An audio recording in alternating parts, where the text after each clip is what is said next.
What up, y'all? We're back again with another Den of Owls exclusive, episode 4.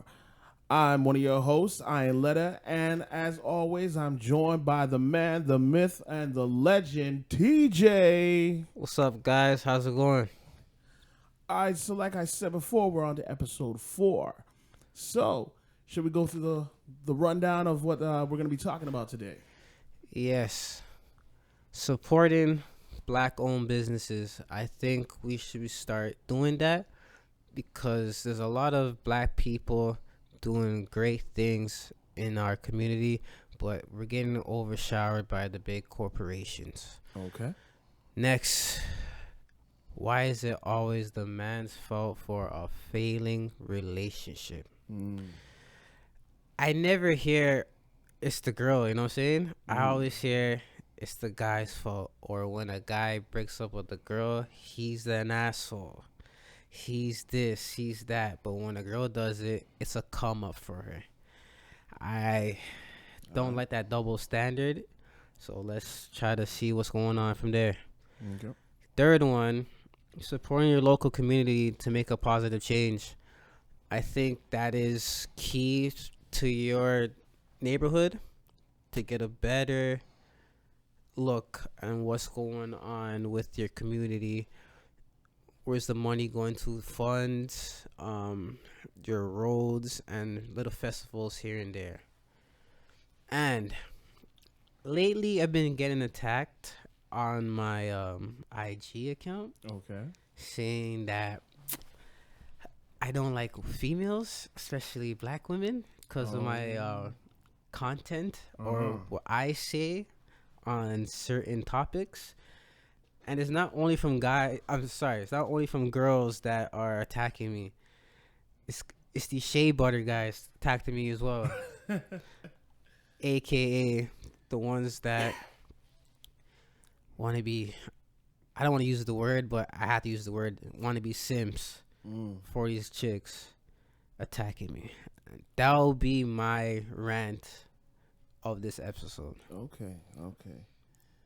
And also, we have one more topic that we're going to talk about is why do we feel like the black family is failing? That's a good one too, man. Yeah. And, just that being said, I think because it's a kind of a strong topic. Yeah. Being two black males and myself, I come from, my father leaving Same. from the family. And, you look back on it and you say that, for me, at first when I was a kid, I was always feeling that, what did my mom do? Right? Because I didn't understand the situation. I didn't understand everything that was going on. So I was, grew up feeling that my mom did something wrong or like my mom failed in some way. Yeah. That's when my dad left. But then I had the opportunity of living with my father for about 3 years.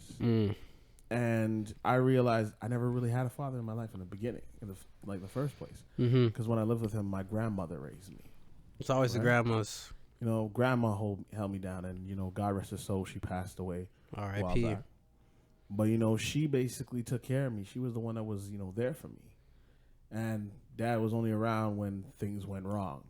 When if anything went bad, he was there to be the disciplinarian, but he was never there to actually care. Yeah. Show any type of affection, right? And then I don't want to go into my whole life story, but situations happened. Got remarried and whatnot, and I had to leave. I couldn't take it. There was a lot of stuff that happened. I had to leave, and I went back and lived with my mom. And I had a rebellious streak because I was with my father, and I got pretty much away with a lot of things. And I had a rebellious streak living with my mom's. But then moms took control, took reins, and raised me to be the man that I am today. Shout out moms. And unfortunately, things are hard. Being a single mother, raising 2 kids, things are hard. And I'm as a grown man trying to do my part to help out. And unfortunately for me, I tried to be a father figure to my brother. Like I was, when I worked, I was trying to buy him shoes and do this and do that. And my mom told me, "You're not his father. You're his brother. You should be an example. You're not here to raise him." That's my job. And, going through all of those hardships and whatnot, and then, just having sit down conversations with my mom, I realized, we are family. Yeah. Would it have been better if my dad, was a man about things and was there? Yeah, obviously. But he was who he is, and he went his way and we went our way, and better off for it. But I feel, this is just my take on it. I feel that there is a stigma out there that says black men aren't there for their kids. Yeah. It's always the black woman that has to raise the kids.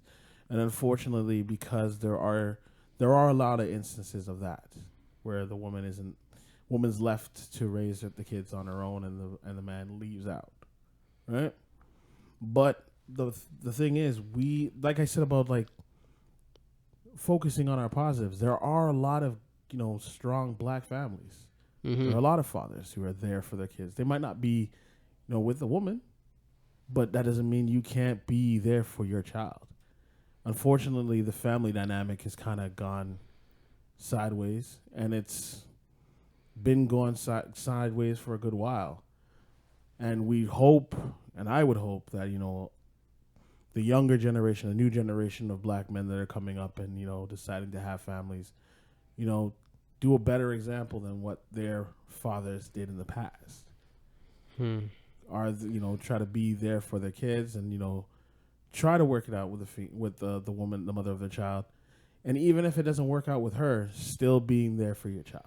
Yeah, that's the main key. Yeah, that's how I feel, and that's just me. That's my take. I feel the same like you. My pops, my blood father, he left, I think, when I was around 5, maybe 7. But I don't have no ill will towards him. Like, he's a part of me. I get half my DNA from him. So I could never be upset with him and the choice that he made. Yes, as a kid, you want your dad to be there because you see other kids around you with their fathers and this and that, and your dad is nowhere to be found. When I got older, my stepdad, he's the one that taught me, I guess, how to be a man. Because as far or how sexist this sounds, a woman can't teach a boy how to be a man. True. So I'm grateful for my stepdad to coming in and showing me the ropes, like how to fix a car, how to drive properly, and like helping me with like my homework and math work and stuff, right? The only beef I have with my blood dad is like he only came in my life when I'm doing good. When I'm doing good in sports, or he's hearing like scholarships and whatever, or I'm just doing good financially, that's when I see him. So when that used to happen, I used to just shut him off because you only want me when I'm in my incline, you know what I'm saying? You weren't with me shooting in the gym, like you weren't with me doing drills and whatever. You just want the success that may come from my sports or whatever I was doing at the time. He wants to share in your shine. Yeah, so that's my only gripe with them. But as I got older, I realized like, yo, yeah, you weren't there for me as a kid, even mid-teens or teens. Be there for me as a young adult going into my 30s. Right now I'm 27, so I was like, I need that connection with my dad, especially he needs a way better connection with my son than he has with me. So my son could soak up his knowledge, you know what I'm saying? I think we should be learning from old generations because they have a lot of wisdom and knowledge, and for them, work and family was way much important than it is today. and you can learn a lot of skills from your old generation that you still have living in your home. Moms, shout out moms, she raised me and my bro. um she's a superhero. Like, she really is a superhero. Like, she holds down the rock. um she never buckles. She works hard for her shit. I'll give her that. She's always caring and loving, but at the same time, she can't teach me and my older bro how to be a man. But she could teach us how to I wouldn't say cater, but how to be around women or how to interact with them. That's one of the best skills she ever taught me. She was super mature. I think I got that trait from her. I've been a adult all of my childhood, to the point like my childhood was mostly doing adult things. So now when I'm an adult, none of this stuff excites me. Like, it's boring. I already been doing this from 13 to 18. When I hit my 20s, I was like, what is there left to do? I done it all. The only thing I haven't done is just travel. Yeah. But the other things that people do in their mid 20s to their 40s, I've been doing that since I was 13 to 18. You know what I'm saying?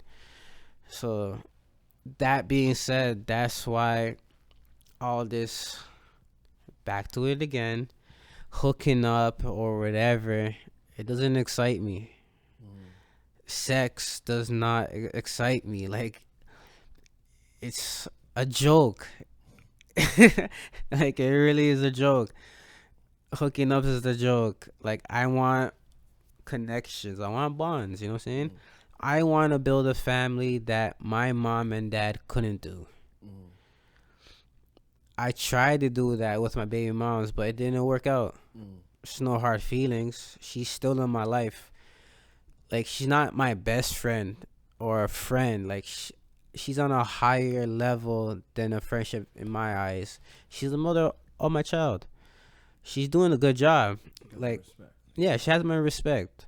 It doesn't matter if we have arguments or beefing or whatever, or don't speak to each other for a good 2 to 3 months. She's always gonna have a spot in my heart, because she could have been like the other girls and abort my kid or be a bad mother, but she's not. She works hard. Her whole family does. So, like, to me now and until I drop, I'm going to be grateful. But that just showed me a blueprint on how to build a family. My mom and dad and my stepdad showed me the knowledge and the cheat codes and the discipline and the patience to make a family. So I'm just soaking up the knowledge from that with my personal experience with my first baby moms. So my next family with my wife, yeah, you heard me, wife, will be something special and a whole real family. I think black families are destructive because there's a lot of ego and pride, especially in the black community. A lot of high testosterone. People don't know when to back away or know their wrongs or their mistakes. They always have to be in the right. It's sickening, because if we're supposed to be a family, we should be with each other through thick and thin. No little argument shouldn't break the foundation of the house, which is the problem. Everybody thinks that they have stake into the family, which they don't. A family should be a unit, not just you. If you have a beef with your auntie or your uncle, talk about it. Don't just do pillow talk with other siblings, and then when it leaks, you look like a jackass. to the point that you're breaking the family. As a family, you should come together. I'm going to say that again. As a family, you should be coming together. That makes the other generation coming up move like a unit. If the previous generation is moving slack and it's he said, she said, and it's a battle zone, the younger generation is going to soak that in.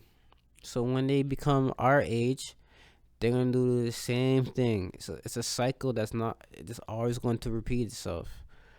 We have to move like white parents, you know what I'm saying? Like, they, white families, they move like a unit. Black families, we need to start doing that. So, okay, that's my beef. I hear you, but I gotta disagree that just that last point. All right, disagree with that last point. And it's not a matter of like saying anything against white people or whatever. It's just that every family dynamic has problems. Yeah. White, black, whatever. Like you'd be surprised to hear all the the different things that happens within family dynamics. And I understand that, for us we're basically talking about, for black families as being, two black males. Mm-hmm. But it's like I feel one of the issues with families in general, because like there's a lot of people that are like getting into relationships, getting married, and getting divorced in this next generation that's coming up now, and it's like it's ridiculous how many people are going through divorces, like getting married at 19 and getting divorced at 25 or 30, and I feel like it's just like how you were talking before, saying that people are too busy. Not even too busy, but just not taking ego out of it. Mm-hmm. They're getting into relationships and saying, "Oh, I like you, you like me. Let's just do this," and then getting in it, and then not realizing that there's a lot more entailed to being in a relationship than being married. There's another level that goes up when you're married. Yeah, and you gotta be able to take ego out and actually think about the dynamic of the family, because that's the most important thing. Regardless of whatever you're feeling, it's like you can't be just doing you have to realize whatever you're doing outside has to be in benefit of what's going on in your house. I agree. If you're just doing for you and she's just doing for her, then where do you two come in? Like, where's the balance? If you're so busy focusing on everything on the outside to better yourself, you're not thinking about the betterment of the family. Yeah, because people nowadays are just doing 50-50. Yeah. And they think that's 100 in, what should be 100. Yeah. Like a relationship is built off 50-50, right? You're doing your stuff on the outside, but you still have your relationship on the inside. You have to make sure that you're stable out here so that if things fall apart in here, you're okay. Yeah. Right? A lot of people feel like, oh, no, you have to go all the way in when you're in a relationship. It's like, yes, you go in emotionally, but you got to still have your head about you. You still got to be able to think, okay, well, if this falls, I got to make sure I'm okay. Mm-hmm. Right? You're not taking your heart out of it. You're just keeping your head straight about your goal, about your end goal. Yeah. When you say that you're going to marry that person, or you're saying you're engaged, now it's about, okay, everything I'm doing out here is to make sure that what's going on in here is stable. If I'm not building that stability in here, what is it that I'm doing out here? It's whatever I'm doing isn't benefiting what's going on inside this house. And then when you get married and you have kids, it ain't about you no more. It ain't about her no more. It's about that kid. That's a lot of people don't understand. Having the kid, it's a extension of your own being. And a lot of people just use that money just to turn up and do up themselves. Mm-hmm. Like, having kids nowadays, it's a full-time job. Yep. Like, I'm not saying it was back in the day. I'm saying, like, it's literally a job. Young females are getting pregnant early so they don't have to work. They will have 3, sometimes 5 baby daddies just collecting checks after checks after checks from the government and from child support. It's a job to them. They get the money that they need and they go buy Mercedes Benz or get their hair done with the Brazilian and all that stuff. They use that money to go on vacations. Having kids nowadays, it's a job. Like, it's not building. That's why a lot of people don't have families anymore, because that mindset from the 50s to, let's say, early 80s is gone. 90s was like the last era of having a healthy family, a healthy relationship, even a healthy relationship with God was stopped and died in the 90s. That's why everybody says 80s and the 90s was the best era. Now it's just watered down or robotic, the Matrix. Like, people are having virtual families on their phone. People are having virtual sex on their phone. People are just having virtual conversations. Everything nowadays is virtual. You want food? Virtual. All it takes is an app. You got food at your door in 5 to 15 minutes. You want to have sex? Go to your phone. Takes 5 to 15 minutes. You want to have a conversation or whatever the case may be. Like I said, go on an app. 5 to 10 minutes. Like, the interaction face to face or live action is gone. That's why a lot of people have options.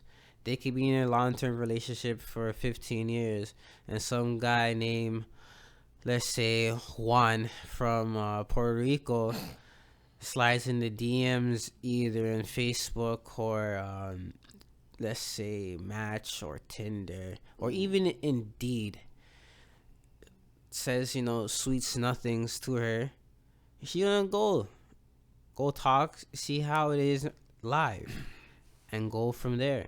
You probably just lost your wife or your husband just off of a virtual interaction, which is crazy if you really think about it deeply, that it takes somebody sliding in virtually to take your partner. It doesn't matter how much years you have invested. Time doesn't matter anymore. Money never really mattered. Money comes and goes every day, but your time, you should value that more than money. But that has no value anymore. Like, I see people be together for 30 plus years, decide to get married, and get divorced the next year. It's time investments don't mean shit anymore. Like, sorry to say. Like, you could be lovey-dovey on Monday to Wednesday. Thursday comes, you seen a guy, let's say on a TTC, just giving you that wordplay or that eye contact, and you're melting. And you decide on Friday, I want to see what that guy or girl is saying. I'm going to deal with it. Saturday comes, yeah, this ain't going to work for me. I got to go. Sunday comes, that your partner is booed up with somebody that they just missed 24 hours ago. That's the life nowadays. Like, sorry to say, that's why you gotta have one foot in, one foot out in any relationship that you're in. Friendship, courtship, dating, even work. You gotta have one foot in, one foot out. Nothing is secure. Nothing is secure anymore. Like, which is crazy. Well, I guess with that being said, that can kind of segue into the next topic in regards to why are men always at fault for a failing relationship. Now, I have my theory on that. All right. I kind of want to hear your stance. Okay. Before I make my theory, Okay. because my theory might be a little controversial. That's fine. And I want when I say it that it kind of I just want, like I said, I want to hear what you say, because I think I'm going to be a little controversial on that. All right. So, the reason why men are always in fault because we are men. It's plain and simple. We're supposed to be the dominant one, correct? Mm-hmm. So, we should be handling the relationship or the situationship properly. When a girl breaks up with us, it's a come up towards them and their friends. Their friends are they're gonna come out of nowhere and say, "I told you that guy ain't shit. He wasn't serious. He's a goofball, cornball. He's a childish, and this, that, and the third." But at the beginning, they had your back. But if it's the other way around and a guy breaks up with the girl, all their girlfriends are going to say, you know, I told you so, or it's a waste of your time or whatever. But when the girl breaks up with a guy, see, babe, it's a come up. It's a come up. Go talk to the guy that you were talking to last night, or the guy who was talking to you last night. For them breaking up, when they break up with a guy, it's a come up to them because they have options. They probably have somebody that looks more attractive to you than their ex, or has more traits or more benefits to help you. To them, it's a come up. But if a guy does it to them, we're shit. We don't know what we have, or we don't value them, and we're just a piece of shit. It's just that simple. Girls are never in fault. They could cut you up, burn your Jordans. They could do all that stuff, and they'll never be in fault. But if we want to kick them out our house, throw their clothes out the window, and all that stuff, we're the assholes. We're the one that made the relationship failed. Even if they're cheating on you, if they cheat on you, it's something that you did wrong. It's never they have weak body and mind connection, that they're too quick to go to their lust brain instead of their rational brain. But if it's a guy that was doing it, it's hell on ice. Like, you can't win. Like, literally, men cannot win. It's like my stepdad said, men can't win. Just get as much points as you can and clock out. Because at the end of the day, you're not going to get to the winning point. You're not. Well, for me, I'm not going to... My viewpoint isn't really on the whole breakups and relationships. My feeling is that on the relationship itself. Okay. All right. Were you saying that men are continually at fault for when a relationship ends? Here's how I feel. So, like how you said that men are the ones who are the ones supposed to pursue, right? We're expected to be the ones that may initiate the first contact. Yeah. We're the ones that are expected to take out on dates. We're the ones that are expected to show everything possible to say, hey, you should be with me. Screw everybody else. You should get with me. All right? So we do all that. We do everything possible to show that we're that one. Then the girl eventually says, okay, you know what? Let's do this. Let's be in a relationship. Now, I find that the problem, once they get into a relationship, there's two-pronged problem. Okay. One is either a man gets the girl and finally when he has her, he slacks off. Okay. Right? It's like, just because you got what you wanted doesn't mean you don't have to do anything anymore. You gotta do the homework. You still gotta, do your research, do your homework, know the person that you're with. Because if you don't really know that person, the relationship ain't gonna last. Yeah. Right? So you take your time even before you get in a relationship and start to get to know that person. So you know their ins, their outs, their pros, their cons, and things that might consider negatives. You're focusing more on the positives, and you see those negatives, but you know how to work around them. Yeah. Right? You know, you acknowledge them, but they're not really a big issue because you see more pros than cons. Yeah. Right? So you get in that relationship and you're still putting in your work. Now, for guys who don't put in any more work once they got what they wanted and they stop putting in work, the female has all right to say, well, okay, now I'm here, and it seems like now that because you have me, you think you're fine. You think it's all good. You don't have to do anything. And she has all right to feel that way because you stop doing anything. You stop putting in work. You stop being you. Yeah. Now, on the other hand, if a man is still putting in work and showing that why, this is why I'm with you, but the girl's not doing anything, it's just like taking everything from in the relationship and not giving anything back. Yeah. He has all right to look at it and say, okay, you know what? I showed you why you should be with me. Now it's time for you to show me why I should stay. Because I've done everything I'm supposed to do. I've run the race. I've pursued, the catch and release. I've done the whole pursuing. And now you said, oh, you see it in me now. You want to be with me. And okay, I'm still giving you all those things to show you that I'm a good man. Yeah. But you're not showing me anything. I want to do certain things with you and you're just like, whatever. I'm trying to do this with you and you're just, okay. You're not giving me anything back. You're not showing me like, hey, you're my girl. You're just showing me that you're the person that I'm with. So then eventually a man will just say, okay, well, you know what? Why should I bother continuing to show anything if I'm not receiving anything back? So then he hangs back.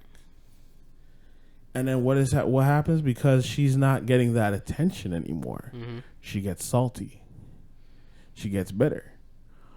And that's when you have those whole arguments of, well, you stop doing this and you stop doing that. But the problem is she's not seeing her fault, what she did wrong. Because nobody is going to put in more work than what they're getting back. It's just like a job. If you're putting 110% into the job that you're doing, but you're seeing everybody else getting recognition for that, but you're not getting any type of recognition. But anytime something goes wrong, you're the first one to get blamed for it. Yeah. Eventually, you're going to be like, well, fuck it. Why should I bother working any harder? Yeah. If I'm not going to get nothing out of this, why should I continue to try to be that guy that everybody wants to go to? True. So I'm looking at it from both sides. And so from a relationship standpoint, it's just like saying, you know what? Fuck it. And why do men say, you know what? I'm out. I'm leaving. I'm done with this. Because they did everything possible to show her I'm that one. But you couldn't even acknowledge it. You couldn't recognize it. Yeah, you got tired of the chicanery, bro. Yeah, and a real man doesn't go and look for something else on the outside while he's still with it. You just say, you know what? I'm over. I'm done with this. And then what? Oh, yeah. So you think you can find something better? It's like, yeah, obviously, because you haven't seen what I'm offering. Because so you don't know you're not appreciating my value. Yeah, and you shouldn't. And nobody should stay with anybody that's not appreciating the value. That's what I'm saying.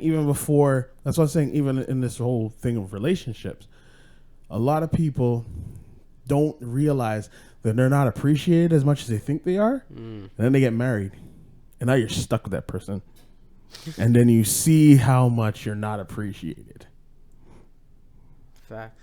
You got to get that appreciation and know that your value from that person before you go and put a ring on it. And that's the problem with people before getting into marriages. They show that appreciation when they're in a relationship, but they forget once they're married, you still got to show that appreciation. Yeah, because that's I would say a lot of men forget to do that. Like, they get the girl of their dreams or whatever the case may be, or the baddest girl from the night. They get her. But once they get her, they stop being themselves. They just be laid back, put the car in cruise control. The girl's is not going to want that. But at the same time, too, there's a lot of females that do these stupid tests just to get on your nerves to see how you respond, to get a reaction from you. Yeah. Just to start drama, or just to see how much of an alpha you really are.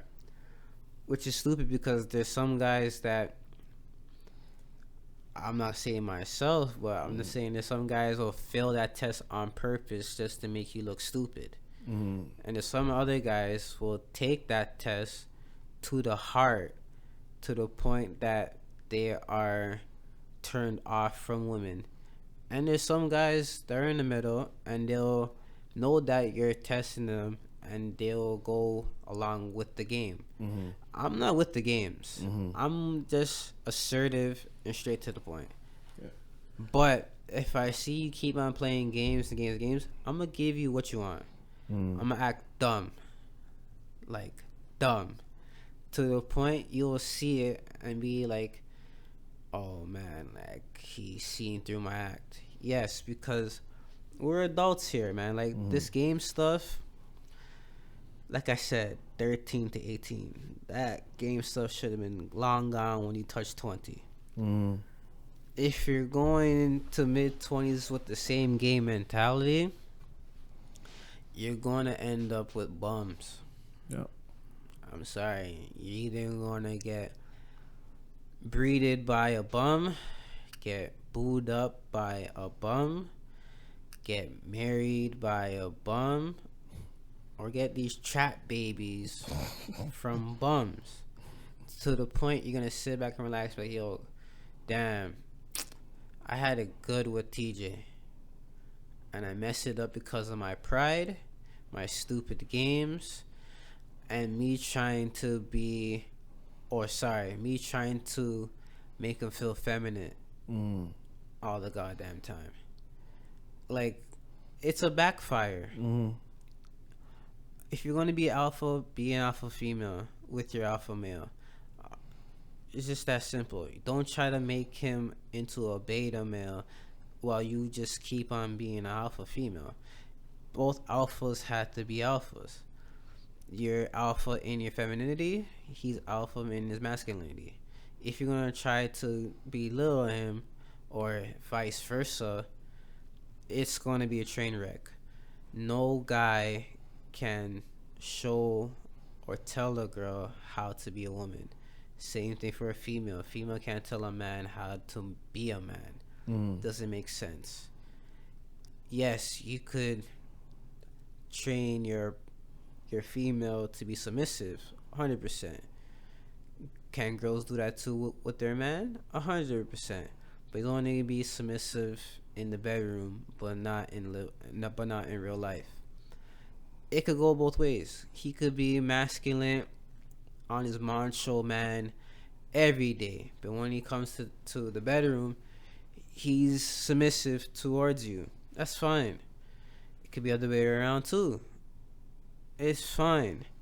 But it's when you start demasculating him in the public or just in general, your relationship is going to be doomed, because one, you're going to see him in less of a value, you're going to have less respect for him, and he's going to be turned off.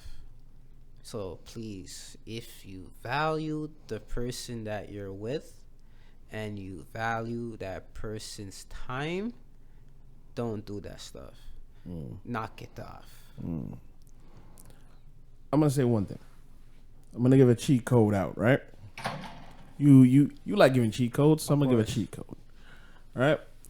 There's a saying that I've heard and I've been using on a regular basis. I'm out here playing chess while everybody else is playing checkers. All right? So here's chess for you. In the game of chess, you're always analyzing your opponent's moves. It's not about what you're going to do. It's always thinking 3 moves ahead. It's not about the move you're making right now. It's the future moves that you're planning on making. It's making your opponent move in the direction that you need them to move so that you can get your end goal. Now, that being said, this is the chess move for men. Stop asking stupid questions. What I mean by stop asking stupid questions is basically What this that is mouth do? yeah. This is a young man's move, right? Young men like to go and I say this like on a regular basis, and I say this to you because I've said this to you many times. Yeah. This is a young man's game. This whole new generation of how to talk to a female or get the female on the phone with a initial conversation is a young man's game. Y'all know how how the whole texting works.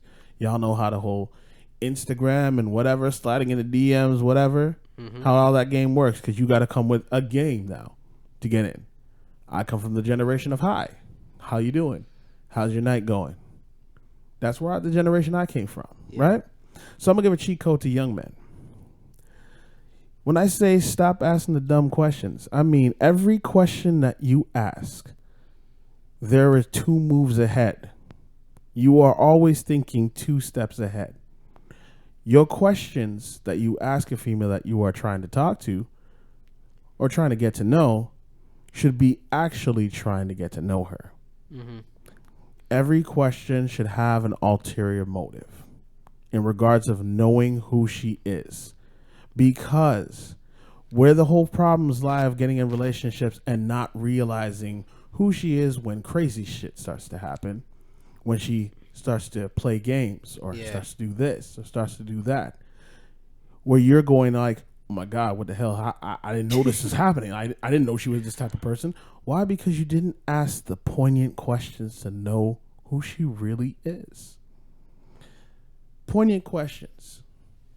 So, just trying to figure out a little things about you. Like, what are the things that really get you upset? Like, what really bothers you in life? She might give you vague answers, but listen to every answer she gives you. Mm-hmm. Eventually, she might talk about previous relationships, saying how, this guy, when I was with him, he did this and he did that and whatever. You might not want to hear about that previous relationship, but listen to it. It's cheat code. Understand it. Ask questions about it. Bring it up periodically just to say like, hey, I remember when you were talking about, your ex-man, he did this. It's like, what was really going on in that situation for why, things broke like this? The reason why I call these cheat codes is basically when you see things coming in your direction, you already know where it's going to go. Mm. You already know where it can go, so you know how to block the situation. If she comes with a certain thing that's trying to put you on test or trying to test who you are, you know how to deal with it. You know how to avoid the situation. When she asks you certain questions, you know how to avoid those questions. But y'all young kids, y'all young cats are so busy just thinking about getting in that you're not thinking beyond that. No, because nobody wants... It's a notch off the belt, pretty much. They just want to smash and go home. Yeah, but see, that's the major problem. You see, you're like...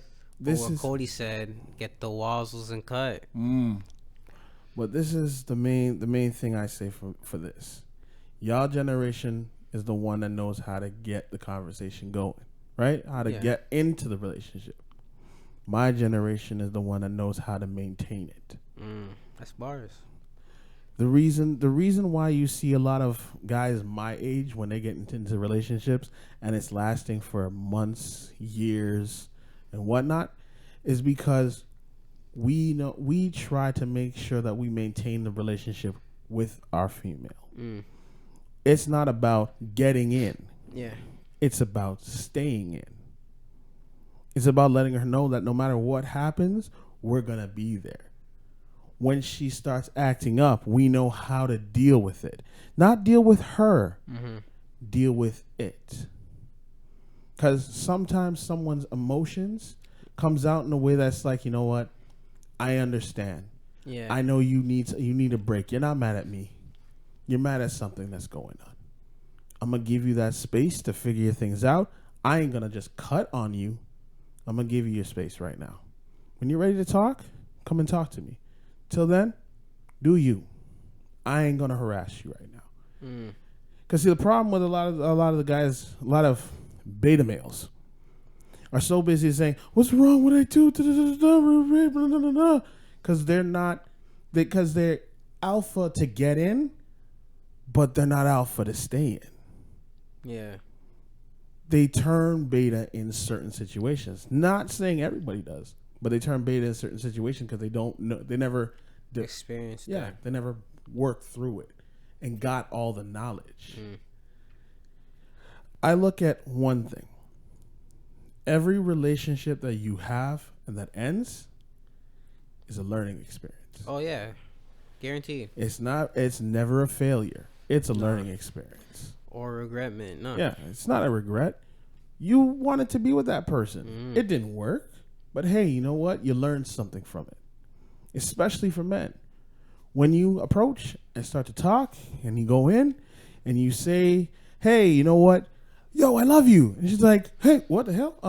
Okay, I'm done." Like, you crazy. Okay. Learning experience. Don't come with the L word so fast. Make sure she's on the same page as you.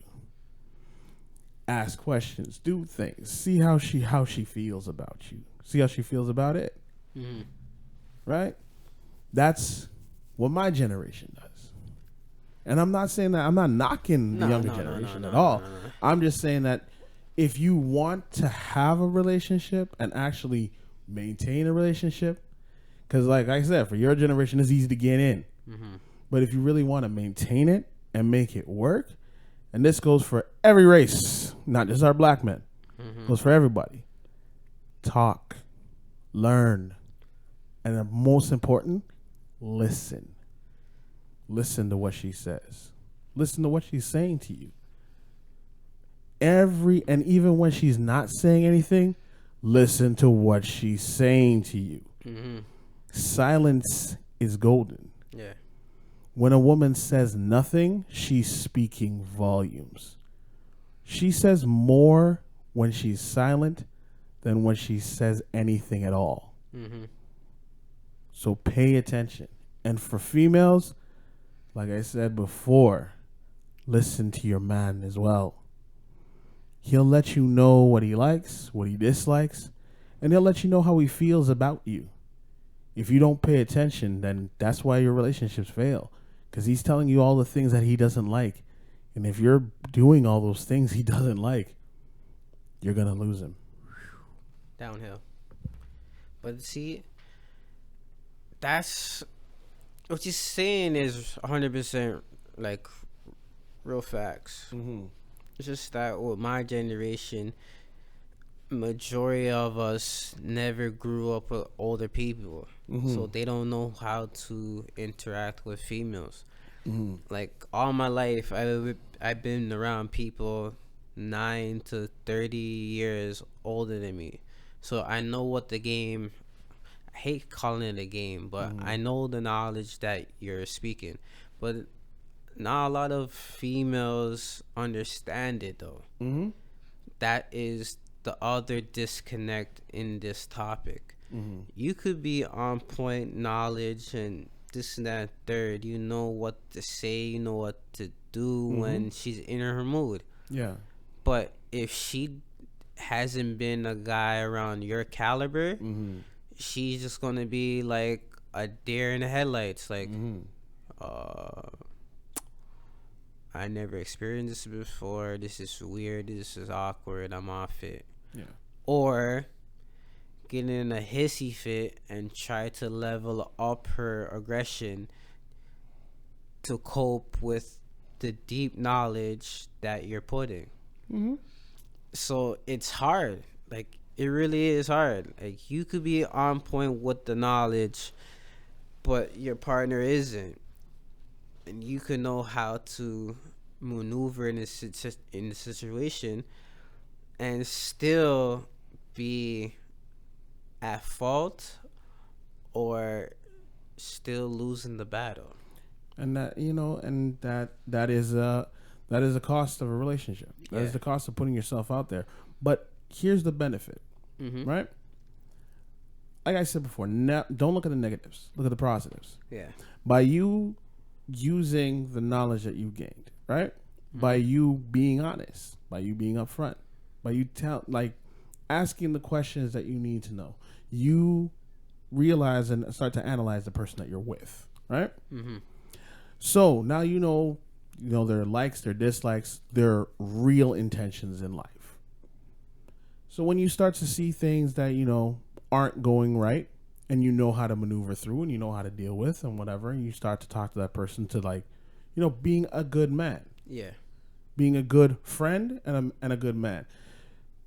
And on top of being a good friend, all for guys, if you really want to make sure you have a good relationship with your woman, be your friend. Start honestly, or outside of wanting to be her man, show her that you know how to be her friend. Because being her friend within the relationship of being her man works wonders. Because a friendship is understanding. A friendship is listening. A friendship is knowledge. And gaining wisdom on both ends within the relationship, right? So you're being her friend, you're being there for her and whatever.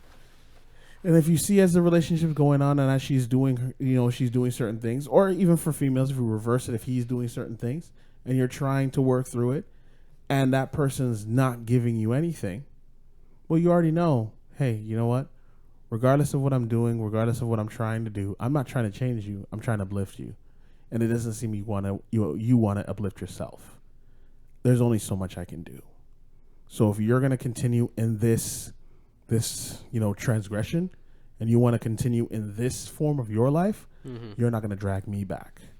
I'm looking for someone to uplift me. That's why I'm trying to uplift you. If you're not willing to uplift yourself, there's nothing more I can do. Yeah. You have all right to cut because you did everything you're supposed to do. Talking for men, you did everything you're supposed to do as a man to uplift the woman you're with. If she chooses not to uplift herself or not to move up with you or level up with you, get out. There's no reason to stay within a relationship that isn't working for you. A relationship should work for both people. If the other person's gaining everything and you're gaining nothing, what's the point?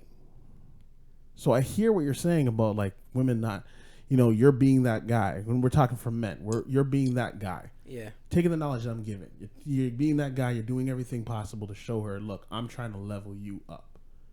She might be here to you, but she might be over top of you in the world. Yeah. But you might be over top of her in life experiences. So you're trying to level her up to your level so she can roll with you, move with you. If she refuses to go a step up with you, ciao. Because you want someone who's going to be willing to be your ride or die on the same level as you. And if they're not, cut. That's facts, though. Now, I'm not trying to be mean. I'm trying to be honest. It's facts. Cut out. It's real talks. Real talks. So, coming off of that subject, we're going to move on. So, we're going to talk about supporting our communities. And does it make a positive change within your community? So, TJ, what are your thoughts on what are the best ways to support your community? So, every year on my birthday, I do a community barbecue. So I invite everybody in my ends, and we have a barbecue. I cook, I clean, I do everything for my community on my birthday. And it's my brother's birthday as well. We celebrate the birthday on the same day. Nice. And that's my way of giving back to my community. But I feel like I could do more. So I joined my committee, if you want to call it that, to give more awareness. Because I feel like I could give or show my skills to other people in my community, especially the young kids. I could teach them how to cook, because I already teach as it is, but I feel like my generation and lower, they don't know how to cook, man. So I want to teach them that, or like art with the music and this, that, and the third. I can't draw, so that's whatever. But with the music and production and stuff, I want to teach, because having an art skill will go a long way in your life, especially like small business knowledge, helping out in the garden, doing gardening work. A lot of people don't know gardens. Like they never put their hands in dirt before. So I think me giving my knowledge to my community will be a good change in the long run. Have more events, because I own all my equipment and stuff. I could easily lend it out, do like a little movie night for the kids, or arts and crafts, even like skating or whatever, even a track and field day just for the kids and me, just training them how to run. I feel like kids nowadays are too plugged into the matrix, and they're not plugged into the real world. They rather play video games than play outside with their neighbors. That's true. They don't like to interact with kids anymore unless it's virtual. I think that is bad for your communication skills growing up, and it makes you be antisocial if you're just only seeking virtual enjoyment. You know what I'm saying? So I want to give my community that from me. I want to be a voice of the young black men in my community that, hey, we could make a difference. It doesn't matter if we didn't make it in the NBA or whatever. We could make a difference from our ideas, our voice, and our actions. Because a lot of guys and a lot of people in my community just love talking like, oh, the roads are shit, or we don't have this, we don't have that. Vaughn has all these festivals and this and that. Why don't we have it? Well, join the committee. Speak your piece. Pull down a budget. Talk to your other neighbors. A lot of people just talk the talk but don't walk the walk. I talk and walk. So, that being said, I'm joining my community to make it better, because I know we could do a lot. My community is so diverse. We could have festivals. We could have a little caravan if we really wanted to be honest with you. We have the food. We have the open space. We have the traffic lights to control the traffic. And we have borders. We could do a lot. It just takes your mind and your focus and your energy to get it done. So, for my 2019 to 2020, maybe 2022, is to run for the council in my community. Nice. So I could be more hands-on with the development of the fundings and making events, because me personally, I have a lot of ideas, and a lot of people love to abuse my ideas and trademark it as their own, which I don't like. So now I'm going to be in the forefront with my own ideas and my own vision instead of somebody jacking my shit. So yeah, I think that's a good idea. Just even the fact that when he came to me about doing the podcast, you saw for me, like, I was just like, yo, I'm in. I thought it was a great idea. I thought it was a great, venture and a great avenue to spread the message, spread what you felt to say. And as you realize, like, I have a lot of opinions and a lot of things to say as well. That's why I came to you. Yeah. So it's like, I think that's a great, venture that you're doing. And in regards to, like, the community, I think it's, it's really positive, and I think it's really good for everybody to do something in regards to their community. Yeah, you have to. Even if it's not in your specific community, but just for, people in general, finding time to, like, go to a food kitchen and just help, or doing those cleanups on the on the road or at what's it called, Lakeshore and whatnot. Yeah. You know, just being a part of your community, doing something to to help out, and especially with the stuff with younger generations. Like I feel with part of the problem with the whole being on the iPhone and being on the laptops and the blah blah blah. The parents, you need to start kicking your kids out of the house, like forcibly telling them like you need to go outside from when they're young. Like not just letting them sit in front of a TV and the TV watch them. Put them outside. Or even, you know what? Take your kids out. Mm-hmm. Go get out of the house and go out to parks with them. Do stuff with them so that makes them want to be outside and be more active. You have too many of these kids that are just like, oh, it's like, okay, go outside and play. And do what? Like, I am playing. I'm playing my video games. It's like, just be more involved in your kid's life when they're doing those kind of things. And, that's a better way of even being, more involved in your community. Like, join a Boys and Girls Club. Get your kids involved in, like, doing sports. Mm-hmm. Being active and volunteer to help. Volunteering is a great way of being involved in your community. Just volunteering for anything that's possible. I think, and, bro, if you run, I got you. Mm-hmm. I'll work with you. Because I know you have a lot of great ideas and a lot of things that you could do to help your community. And the fact that I see that you're doing everything possible to find your full potential, I'll work with you. You got my support on that. I respect that. So moving on. Next thing we're gonna talk about today is I think it's my rant time. Oh yeah. It's time for TJ's rant. All right. Let me just do a little stretch. Oh boy. All right. So lately in my DMs, okay, I've been getting attacked by black females and shea butter dudes. I'm gonna give you my explanation why I call them shea butter dudes soon. But I get attacked verbally and everything from black females saying that I am the reason why black couples are not together.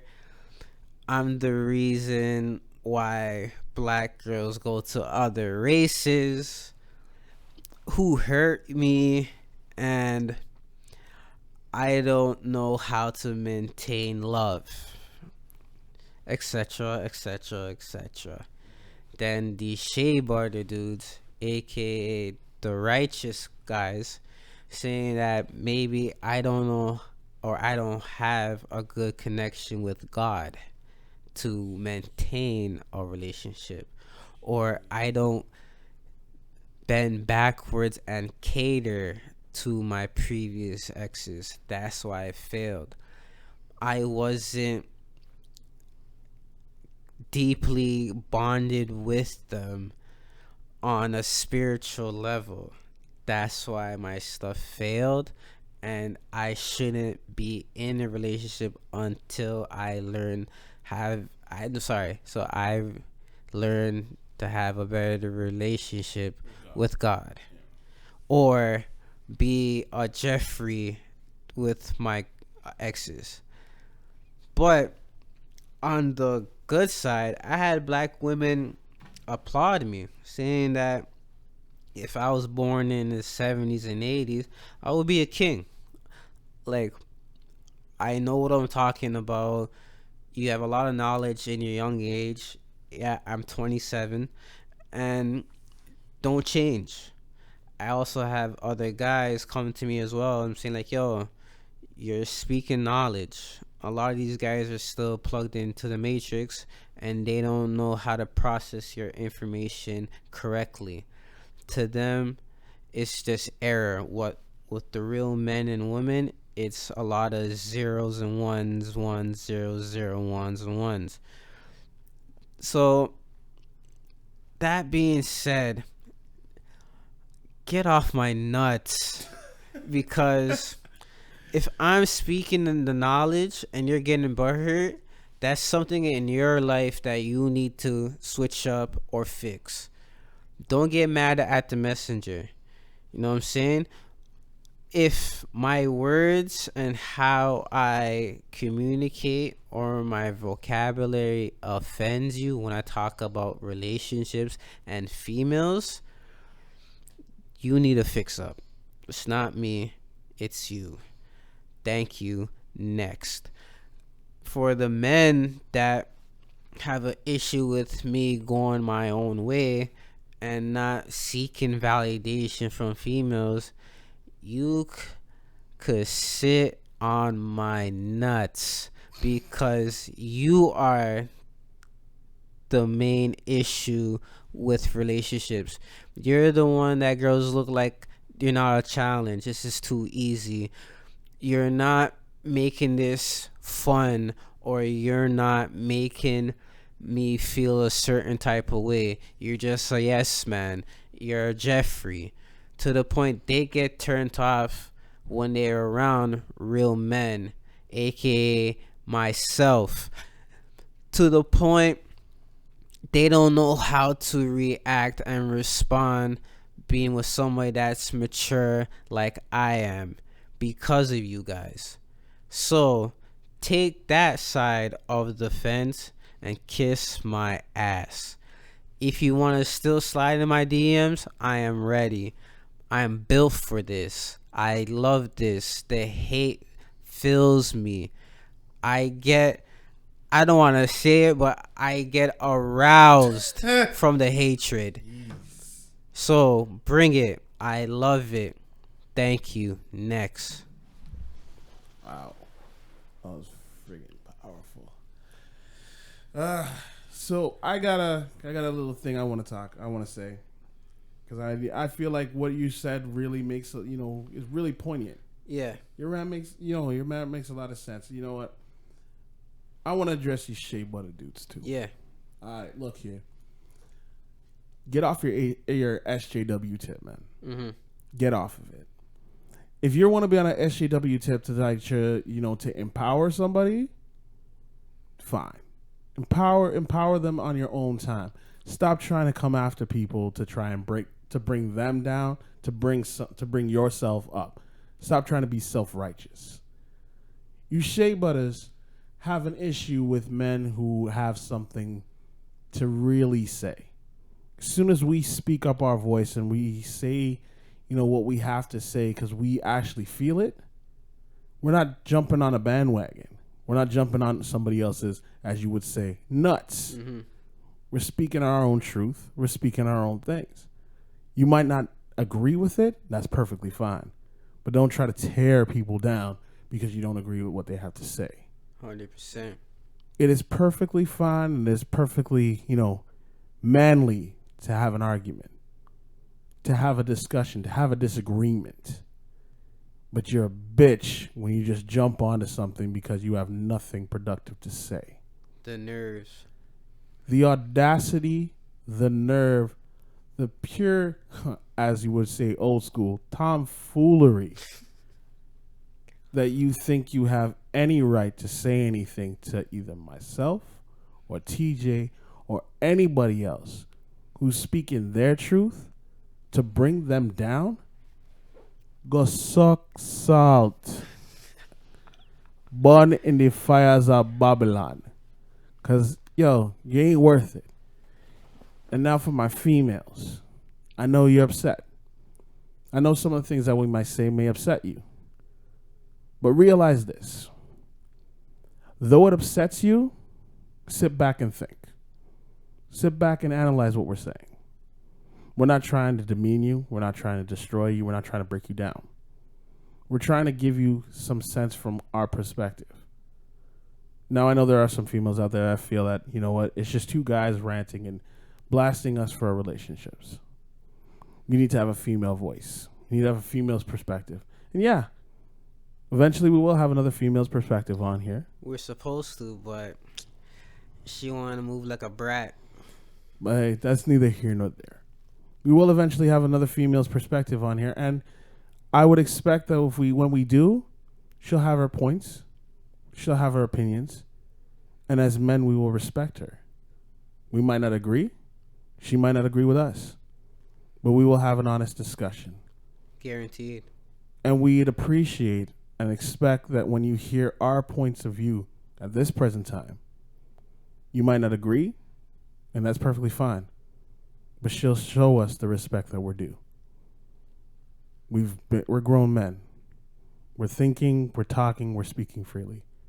Respect us as we've shown you respect.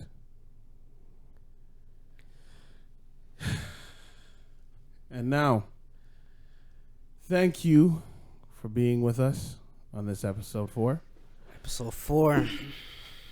Again, my name is Othello. You can find me on Instagram as Othello or Ianletta. I just said Othello because I'm really emotional about this right now. But you can find me on Instagram as Ianletta. And of course, as always, my man TJ, where can they find you? You can find me on IG at the Looking Glass 1. My other accounts, I'll put it on in the description below. It's too many. Yeah. So we're gonna just stay on the Looking Glass and Ianletta. Thank you for joining us on episode 4. We really appreciate that you guys have been, sticking with us and listening. Again, please like, share, and subscribe. Follow us on Den of Vowels on Instagram. Leave your comments, your opinions, as you apparently been doing. And please, we appreciate the positive comments. We acknowledge the negative ones because, people feel the way they feel. I love the negative ones more. But thank you again for joining us on episode 4, and we'll be back again soon with episode 5. Stay tuned. Peace.